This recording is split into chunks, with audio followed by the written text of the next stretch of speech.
نماز پڑھ لیں، اور نماز پڑھنے کے بعد وہیں پیچھے زمزم کی وہاں یعنی پینے کی آپ کو سہولت اسماعیل کی رڑیوں کی رگڑ سے حضرت جبریل کے پر کے ضرب سے نکلنے والا وہ پانی ہے پڑھنا ہے۔ وہ تیسرا کیا ہے؟ ادھر دیکھیے، ادھر سے آپ یہاں ایک مینار دیکھیں، کعبۃ اللہ کے اندر آنے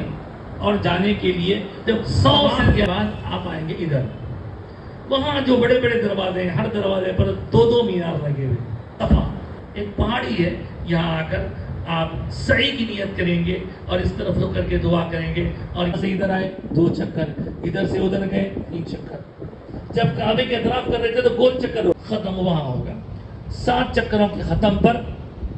آپ کی سعی مکمل ہوگی۔ چھوٹا سا حصہ ایک پور برابر کٹ کر دیں گے، نیچے کی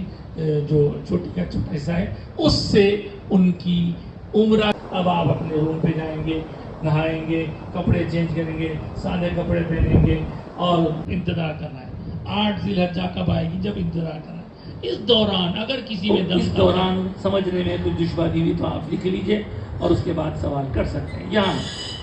ایک چھوٹا سوالی مسئلہ رہتا ہے، وہ کہتے ہیں کہ صاحب جب تاریخ ہے جانے کی اس وقت ہم ان حالت میں نہیں ہے کہ ہم نماز پڑھ سکیں، تو ویسی حالت میں نہیں پڑھیں گے، باقی آپ نیت کریں گے اور احرام کی پابندیاں آپ پر عائد ہو جائیں گی، اور اسی طرح آپ جہاں کی وہ مدت پوری ہو جائے جس میں نماز نہیں پڑھی جاتی اور نماز پڑھنے کے قابل ہو جائیں تو پھر آپ انشاءاللہ پاک صاف ہو کر کعبۃ اللہ۔ تو کوشش یہ کرنا ہے ہم کو کہ روزانہ ہو سکے تو آپ طواف کریں۔ اگر جا رہے ہیں تو قرن المنازل وہاں سے بھی میقات ہے، بلکہ جو لوگ وہیں پر لوکل میں رہ کر بھی میں وہاں سے بھی آپ طواف کر سکتے ہیں، لیکن اس کا خیال رکھیں، اسے ہمارے مفتی نے بیان کیا حالہ ہے کہ ہم کو اس کے بھی آداب کو سیکھنا اور سلسلے معلومات بھی ضروری ہے، اور اس کے بعد جو ہے ہمارے